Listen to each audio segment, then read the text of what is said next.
Nike is considered the powerhouse of track spikes when it comes to the distance side of things, and they have 3 main contenders when it comes to their track spike lineup.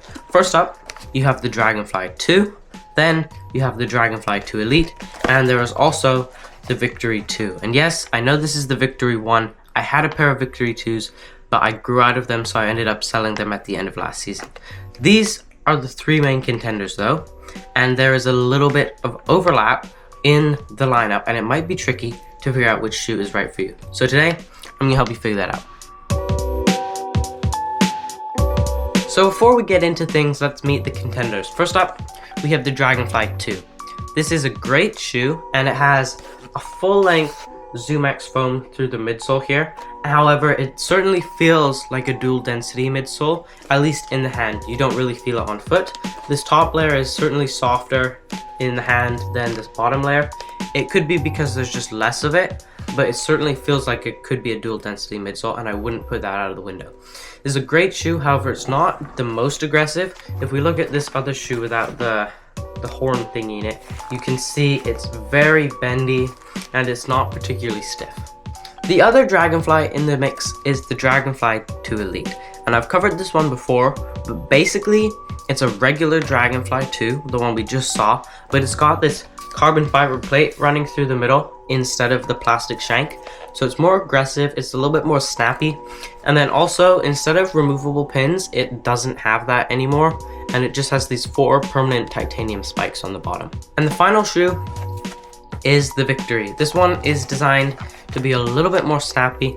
It's got these pods on the bottom here, and it's got ZoomX foam as well, and a carbon fiber plate in the middle as well. So it's got the most technology in it, and the foam is certainly the softest, and it is definitely the most aggressive of the 3. So now we know what the shoes are and what Nike has them intended to be. Let's talk a little bit about where I think they should be and where I think you should be wearing and what I think you should be wearing. So I made a formula. I made a formula. I don't want to see, well, it's not even a formula really, it's more just a set of guidelines. Like, I'm not a nerd or anything. I wouldn't go out and post a formula I made on the internet. That would be really weird and really lame.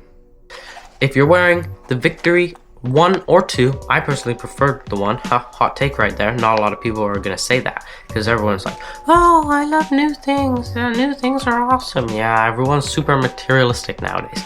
I can't talk. Anyways, so yeah, oh, if you haven't noticed, you see my how to make a Viper spike video? There you go, that's how I did it. I took the spike plate off the Victory 1s. Oh, I haven't posted about this, but the Victory, or the Vapor spikes actually broke. So I wouldn't make them if I were you. Sorry if you already did that, but they might fall apart soon. Anyways, let's move on. So yeah, if you're running like the 400 up to 1500, I would get the Victory, any of the Victories. They're great, they're just more aggressive, a little bit more technology, more responsive, because you got this, I had this Zoom pod, I don't have anymore. Yeah. Victory is for like the 400 up to 1500. If you're gonna run a 3K, you can, like we see the pros. I think Jakob likes to wear the Victory too, but then again, that's Jakob. He's got the world record in the 3K. Like, he's super fast. Like, he's only running for like 7 minutes. Us average people are running it in like 5 minutes. No, not 5 minutes. That would be extremely fast. That's 2 minutes faster than Jakob. I was thinking 9 minutes. Somewhere like 9 to 10 minutes, I would say, is pretty average. And then I would say move towards the Dragonfly 2.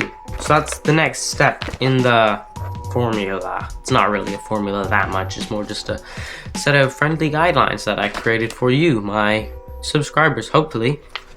If you're not subscribed, then what are you doing? Like, hop on the train, guys. Like, there's no reason not to be subscribed. Like, come on, what are you doing? Dragonfly 2, if you are going to be running 3K, 1500, even like a steeple, maybe, 5K, 10K for sure. It's just a really good shoe. I really enjoy running in it.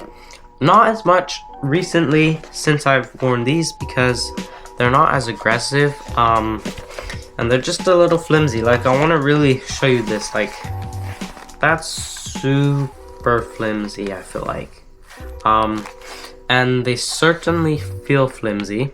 Well, not like they feel fast, but if I'm on the track and I'm wearing Vaporflies and then suddenly I put these on, I wouldn't say I feel faster. Whereas you put on a Victory and you're gonna feel like you're wearing a Victory. So yeah, Victory, you're running 400 to 1500, pretty fast. You can get away with it if you're running super fast, but if you're super fast, you're probably not watching this video. But if you are, then we should do a collab, because like you're probably a pro, and if you're a pro, then you probably got a YouTube channel, because they all got YouTube channels nowadays. Yeah, that's kind of cool. So yeah, then moving on to the Dragonfly 2 Elite. Oh my goodness, I got allergies. Darn allergies. Part of running in the spring, am I right? And breathe in all that pollen and stuff, and then you go crazy. Maybe that's why I'm acting a little wild today. Wild, guys, because I live in Wild Wild West, or the west coast of Canada. Yeehaw, cowboys.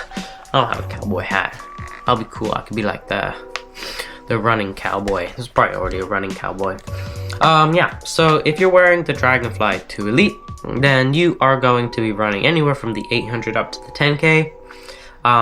So I guess that's the differential kind of thing. If you're running 800s and the long distance, then you probably won't want this shoe, because I would not want the Dragonfly 2 for an 800. And just if you're a little bit faster and you want something a little snappy and you are not worried about funds in the same way, because this is a 210 Canadian dollar shoe and this is a 265 Canadian dollar.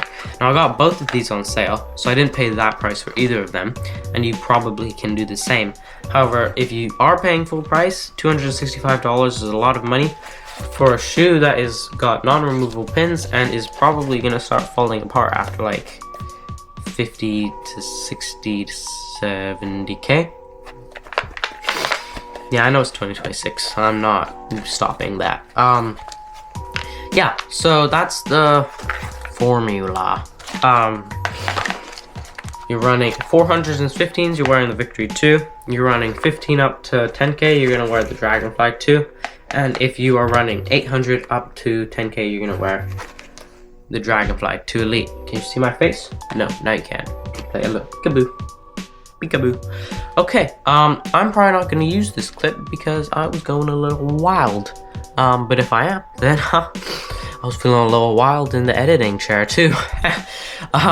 So yeah, if you enjoyed this video, please subscribe and help me out, because I just lost a lot of respect from a lot of people who know me and were watching this video. So it would really help console me if you subscribed, because that would make all my randomness worth it. Yeah, see you in the next one, I guess.